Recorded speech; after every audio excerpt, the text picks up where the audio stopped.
130,000 people flock to the scenic boardwalk at Potter Marsh every year. But what most Alaskans don't know is that the wetland used to be called Driftwood Lumber Bay. The local Dena'ina people that lived here for hundreds of years used to call this Driftwood Lumber Bay because the tidal currents bringing trees and other driftwood logs up and down Turnagain Arm would often deposit them up in this bay. And what is now swampy terrain looked much like the view if you were in downtown Anchorage today.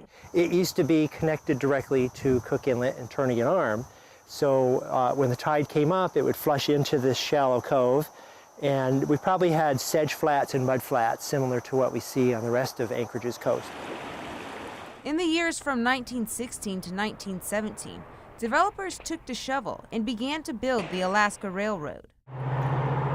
They excavated along the route out of the mud flats and built up an embankment across the entire small cove and basically impounded the fresh water that was coming into the area from the couple of creeks that drain down in here. It impounded the water and created what's essentially a 550-acre freshwater marsh. Out of all the thousands of marshes in Alaska, one of the most visited ones, Potter Marsh, happens to be man-made. There aren't too many marshes in Alaska that were actually created. And although the original environment was disrupted, it's pretty safe to say that it is biologically more productive as a marsh than as sedge flats and mud flats. And visitors agree that between the birds, moose, and other wildlife, there's a lot more to see.